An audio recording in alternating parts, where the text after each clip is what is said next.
갈라디아서 3장 13절에서 14절 말씀 가지고 하나님 말씀 증거하겠습니다. 나누실 은혜의 제목은 그리스도 안에서 받는 복, 그리스도 안에서 받는 복이라는 제목으로 하나님 말씀 증거하겠습니다. 지난주에 유명한 연예 배우였던 서세원 씨가 사망을 했습니다. 그의 공헌에도 불구하고, 서세원 씨 다 유명하잖아요. 공헌에도 불구하고 가정사가 좋지 못했습니다. 그러나 판단을 주님께 맡기고 그의 말년을 바라보면서 안타깝다는 생각을 합니다. 서선의 그 사망을 보면서 그게 마지막까지도 목회활동을, 선교활동을 했다고 하니까 하나님 앞에 어떻게 축복된 삶을 살았는지 인간은 판단할 수 없고, 믿음을 놓지 않았다는, 믿음을 끝까지 붙들고 승리했다는 것만 확신할 수 있겠습니다. 여러분 어떻습니까? 우리가 예수님 안에 있다면 구원의 복뿐만 아니라 현생에서도 모든 복을 받아 누려야 합니다. 우리 죄 가운데 빠진 사람들을 보면서 또한 우리는 하나님 앞에 거룩하게 쓰기를 다짐하고 그리스도 안에서 받는 복이라는 제목으로 오늘 나누겠습니다. 예수 믿으면 예수 그리스도 안에서 받는 복이 뭘까 생각을 해보도록 하겠습니다. 우리가 믿는 하나님을 축복하시는 하나님이라고 전했습니다. 하나님은 아담과 하와를 축복하셨고 노아와 그 가족들을 축복하셨으며 아브라함과 그 자손들을 축복하셨습니다. 심지어 하나님은 자신에 대해 아브라함의 하나님, 이삭의 하나님, 야곱의 하나님이라고까지 하셨습니다. 아주 놀라운 일입니다. 하나님은 이렇게 자기 백성들과 관계를 맺으시면서 한 개인을 인생을 쭉 보면서 축복하셨습니다. 민수기 6장 24절, 26절이 그 증거입니다. 하나님께서 여러분에게 복을 주시고 지켜주시며 밝은 얼굴로 대하시고 은혜를 베푸시며 여러분을 고이 보이시어 평화를 주시기를 빕니다. 세번역 성경이죠. 민수기 6장 24절, 26절 보면서 제사장의 축복을 보면서 하나님이 이렇게 축복하시는구나 볼 수 있습니다. 이스라엘은 고대 이스라엘뿐만 아니라 현대 이스라엘까지 젖과 꿀이 흐르는 땅이라고 합니다. 그래서 이스라엘 민족이 가나안 땅을 찾기 위해서 출애굽해서 들어간 땅, 그런데 가보니까 지금 현대 이스라엘 역사에 보니까 사막 지역이고 그렇게 환경이 좋지 않은 땅이에요. 근데 최근에 5년 10년 사이에 이스라엘에서 유전이 발견됐다고 해요. 유전이. 그래서 중동, 사우디아라비아 이런만 유전 국가가 아니라 이스라엘도 지금 석유를 생산하는 국가라고 하고 있습니다. 젖과 꿀이 흐르는 땅. 그래서 이스라엘 현대사를 쭉 이스라엘 역사를 봐도 이스라엘의 젖과 꿀이는 축복된 땅이었다는 것을 알 수 있습니다. 석유가 늦게 개발될 뿐이지, 늦게 발견될 뿐이었지, 이스라엘도 이제 경제적으로 부강한 세계 어느 나라보다 축복받은 땅이 된 것입니다. 우리나라의 축복된 땅인가, 요즘에도 한류와 문화와 영화, 드라마를 통해서 한국이 세계에서 한류가 뜨고 있잖아요. 한국이 축복받은 나라예요. 그러니까 하나님 앞에 2000 역사 세계 그 종교, 불교나 이런 걸 받아들이고 하나님이 이 땅을 선택해서 구별돼 놓아서 많은 연단과 또는 우상을 섬기긴 했지만 하나님이 이 땅을 마지막 세대 선교 민족으로 세우기 위해서 구별된, 선택된, 축복된 민족, 축복된 나라인 것을 믿습니다. 한류가 그렇잖아요. 문화의 중흥에서 전 세계적으로 우리나라를 반기고 좋아하고 선호하고, 그 동남아나 어디 유럽에 가도 우리나라를 다 좋아한대요. 선교사님들이 가면 다 좋아하고, 그래서 우리나라가 영적으로도 축복된, 세계를 선교하는 나라가 돼 축복된 땅입니다. 하나님은 이렇게 우리에게 신령한 복들을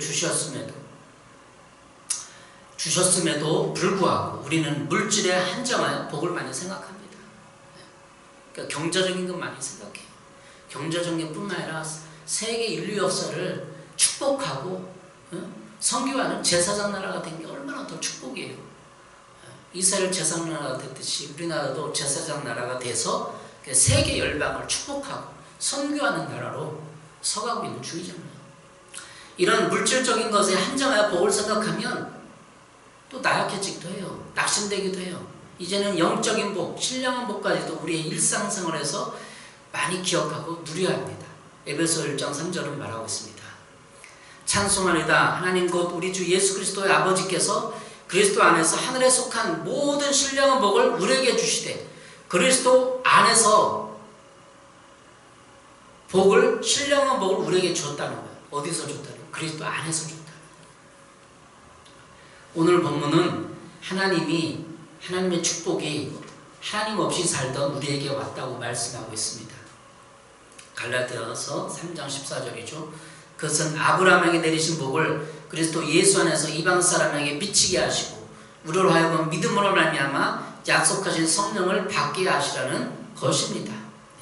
그리스도 예수 안에서 이방 사람에게, 그리스도 예수 안에서 이방 사람에게, 다시 말해 우리에게 복음이 왔다는 거예요. 복이 왔다는 겁니다.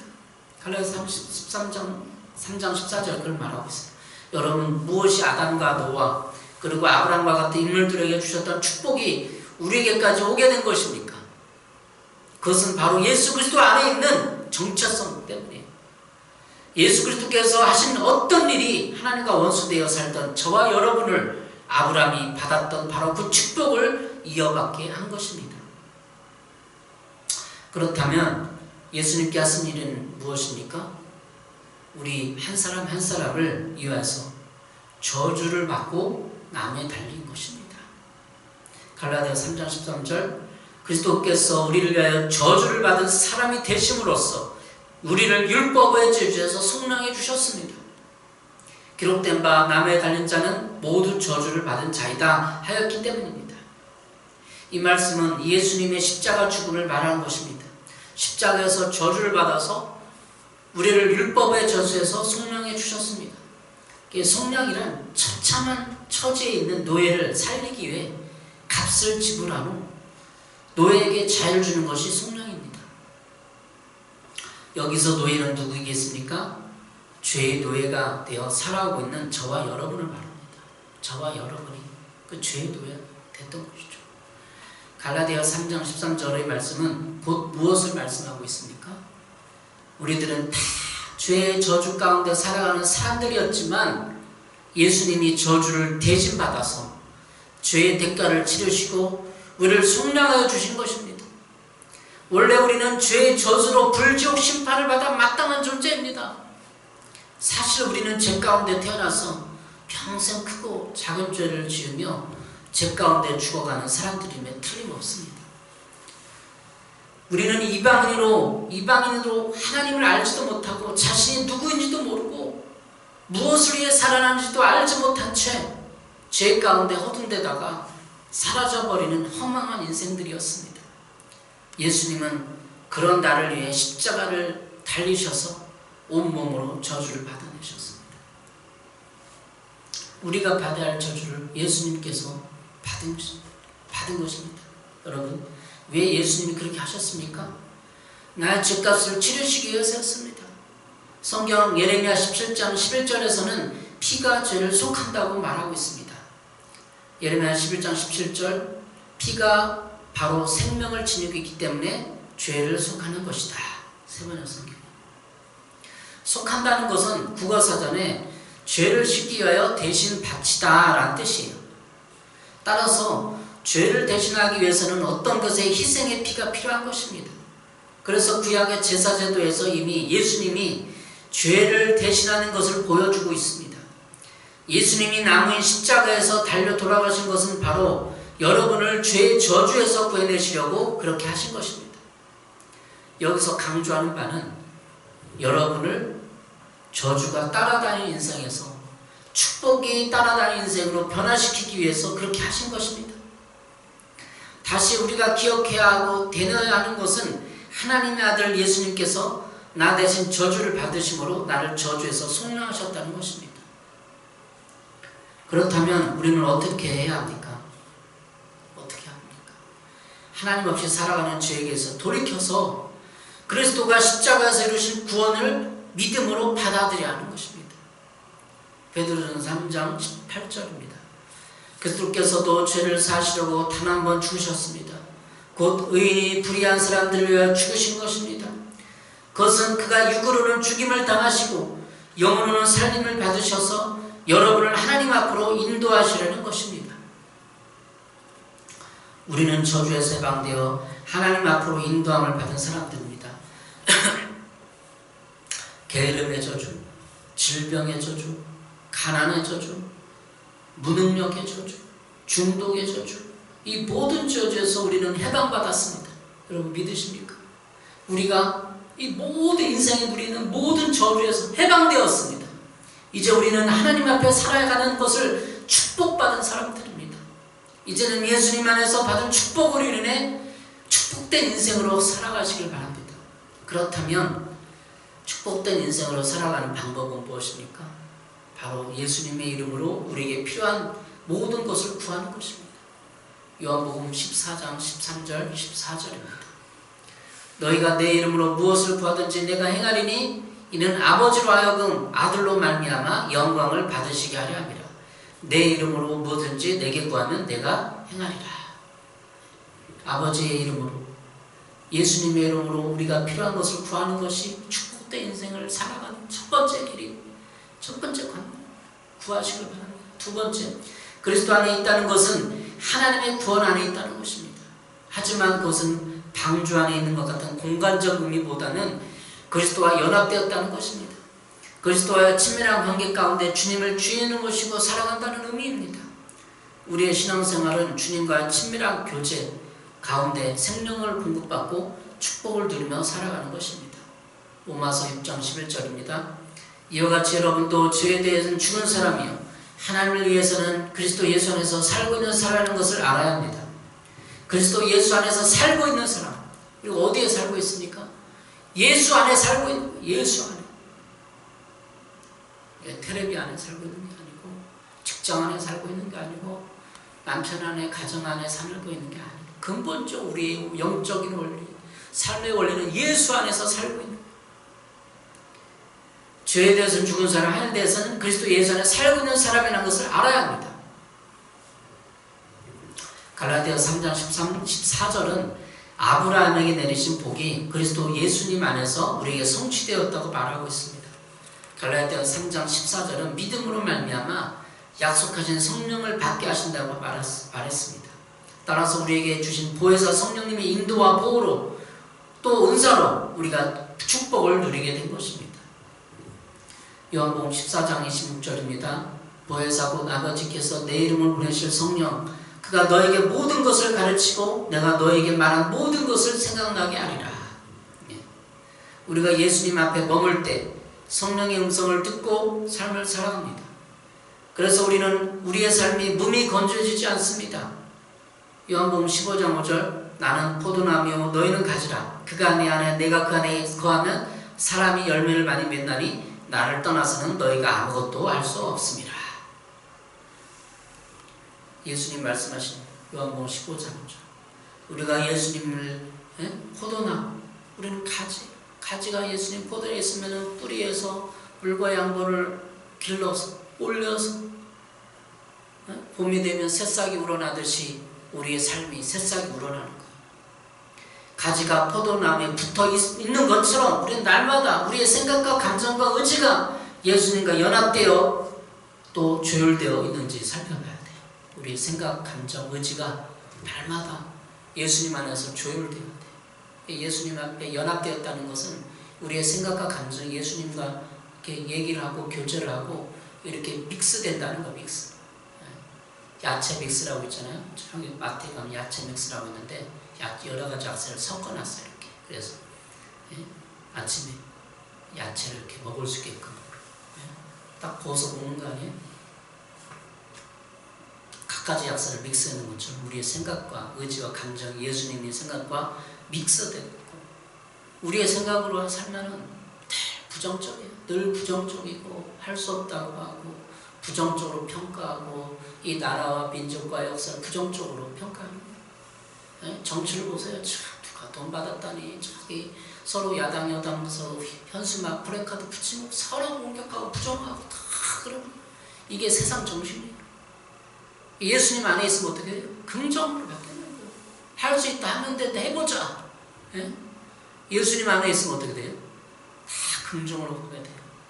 칭찬을 하게 돼요. 이게 예수님 안에 있어 믹서된 우리의 생각과 감정들이에요. 이 세상을 보면, 이 나라를 보면 다 부정적이에요.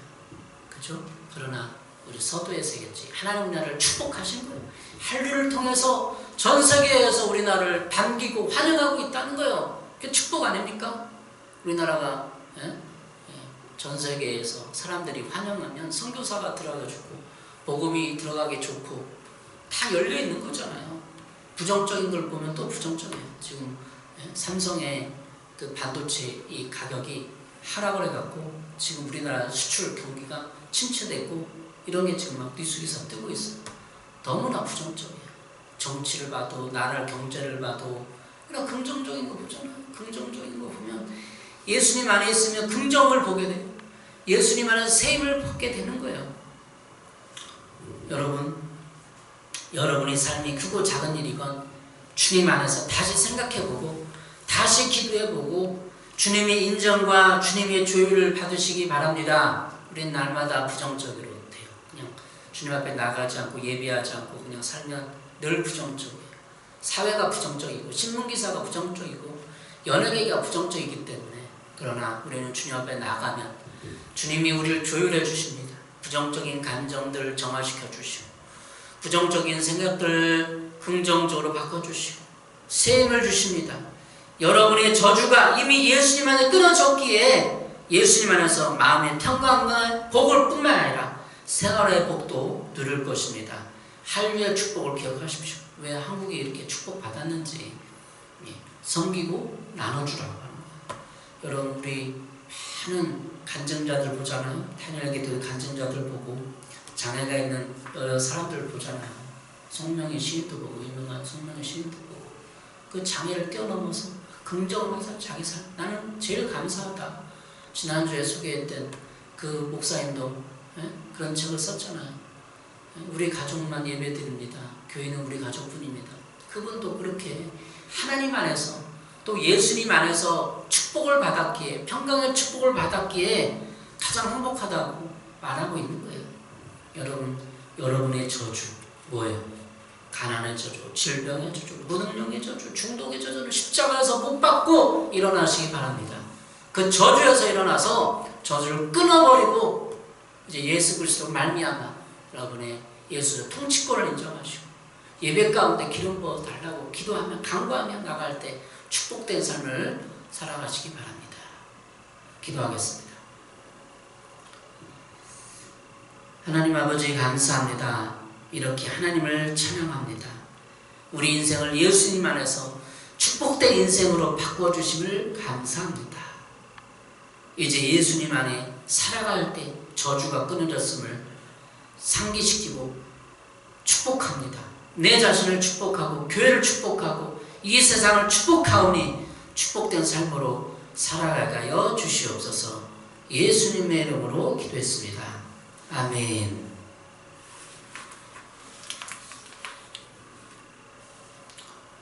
찬양 드리겠습니다.